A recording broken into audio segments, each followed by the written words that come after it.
Армысыздар, құрметті тыңдармандар. Табиғаттың жас қорғандары атты экологиялық ақпараттық сағатымызды бастауға рұқсат етіңіздер. Сағатымыздың мақсаты табиғат адамзаттың асыраушысы, еңбек етіп өмір сүретін ортасы екенін түсіндіру. Табиғат жер ана, туған жер, атамекенін сүйіп аялай білу, перзенттік борышын орындауға үйрету. Туған жер табиғаттың әсемдігін сақтауға, сүюге, қоршаған ортаны қорғауға үйрету. Табиғат тіршілік көзі, оның әрбір әсері адам өмірінде үлкен рөл атқарады. Аяулы табиғатсыз осы ғаламда өмір сүру, тіршілік ету мүмкін емес. Жыл мезгілдерінің өзгеруі де табиғатты одан әрі әсерлейді. Әр жыл мезгілі әрқилы. 4 жыл мезгілі бізге 4 түрлі ғажайып күйін сыйлайды. Таудан сарқырап аққан өзеннің айналасында өксіген оттай жанған жануарларды көрудің өзі керемет көрініс емес пе?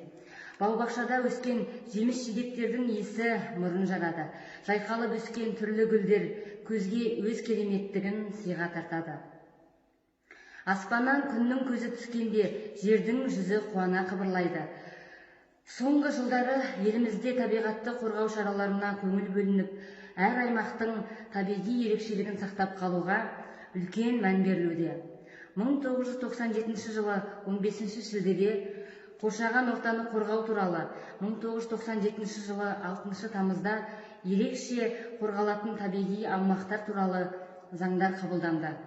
Және оны жүзеге асыруда көптеген жұмыстар жүргізілуде. Табиғат сырын ашатын ақындардың өлеңдеріне кезек берейін. Табиғат жайлы өнегелі сөздер, мақалдар мен өлең жырлар да аз емес. Оның керемет әсемдігін жырлаған, суреттеп жазған ақындар баршылық. Табиғат көркемдігін өз өлең шумақтарында жырлаған ақындардың қатарында Абай Құнанбайұлы, Жаз, күз, қыс, Сұлтанмахмұт Торайғыров, Шілде, Қасым Аманжолов, Дауыл, Ыбырай Алтынсарин, Өзен сияқты көптеген өлеңдерін атауға болады.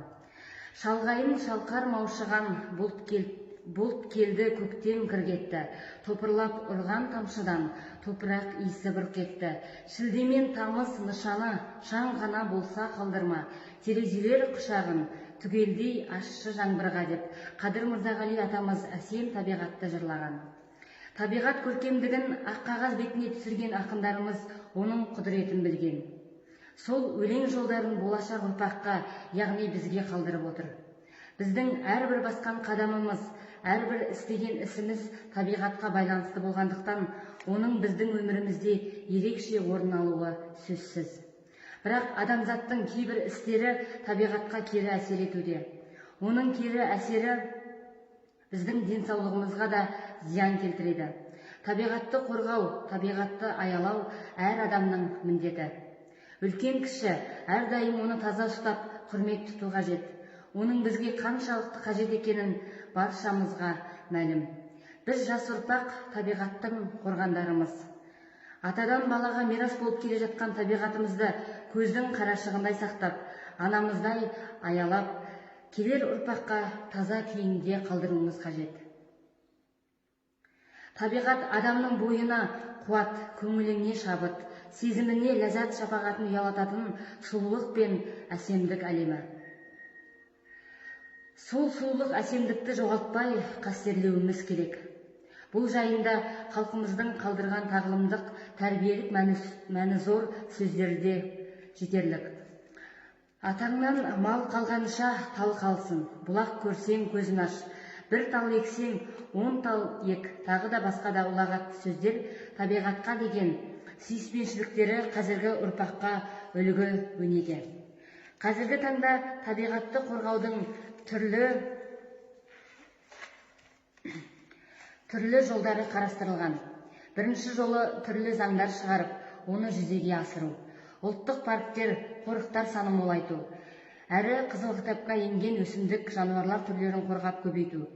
Осы орайда мен сіздерге қызыл кітапқа енген өсімдіктер туралы ақпарат бере кетейін. Ең бірінші өсімдік бұл қалқанды асай мұса. Үшқатар ұқымдасына жататын өсімдік.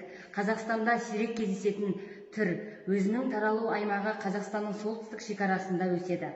Қырғыз Алатауының батыс бөлігінде, Мерке және Қайынды тау сайларының баурайларында кездеседі.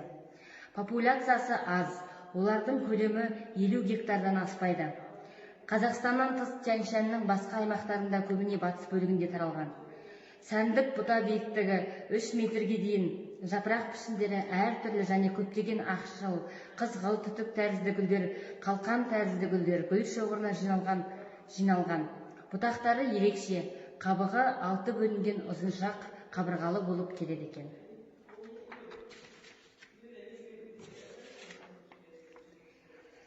Келесі бір қызыл кітапқа енген өсімдіктің түрі көктем жанаргүлі. Көктем жанаргүлі сарғалдақтар тұқымдасына жататын бір немесе көп жылдық шөптесін өсімдік. Биіктігі 20 сантиметрге дейін, сабағын қоңыр қабыршақтар жауып тұрады. Қабыршақтарына жаңару бүрлері орналасады. Жапырақтары сағақсыз, ашық, сары түсті, үлкен гүлдері гүлдері жалғыз. Қоңыр тамыр сабағы бар. Тұқымынан және тамыр сабағы арқылы вегетативті жолмен көбейеді. Мамыр айында гүлдеп, шілдеде жеміс береді. Жеміс күрделі көптеген бір тұқымды жаңғақшалардан тұрады. Көктем жанаргүлі сирек кездесетін евразиялық далалық түр болып саналады екен.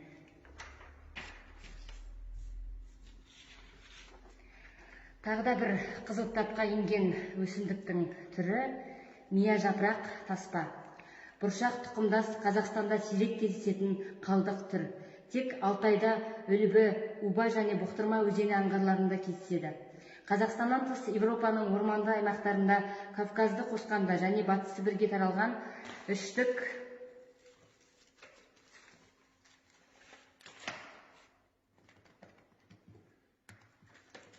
үштік дәуірдің орман қалдығы. Мәдени өсіруде келешегі зор. Тұқымынан өскен өсімдіктер жақсы гүлдеп, жеміс береді. Өзі көптеп шығады. Мәдени түрде 40 жыл бойы өсірілуде, Англияда азық ретінде арнайы өсіріледі. Енді мен сіздерге дайындаған табиғаттың қорғандары атты презентациямды ұсынуға рұқсат етіңіздер.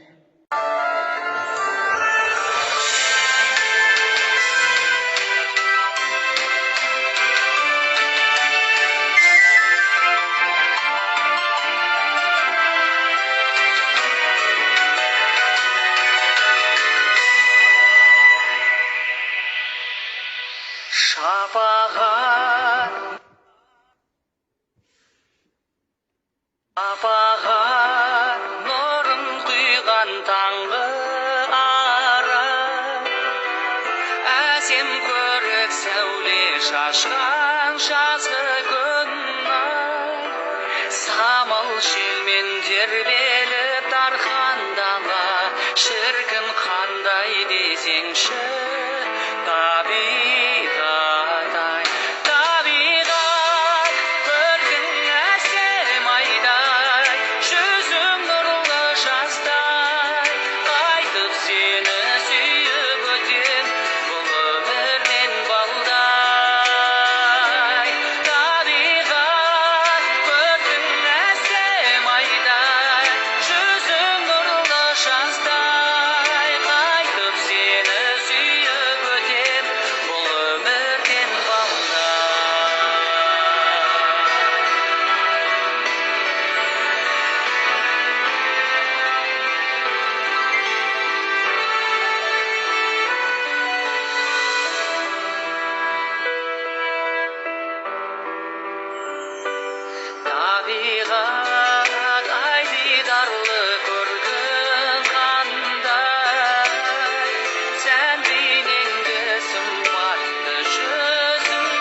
десеңші, табиғат ай. Табиғат көркің әсем айдай, жүзің нұрлы жастай, қайтып сені сүйіп өтем, бұл өмірден балдай. Адам табиғатқа мейірімділікпен, сүйіспеншілікпен, қамқорлықпен қарап, үйлесімділік сақтағанда адамзат баласы үшін табиғат кең сарай, мәңгі тозбас құтты қоныс болады. Жер бетіндегі барлық тіршілік атаулы табиғат анаға қарыздар.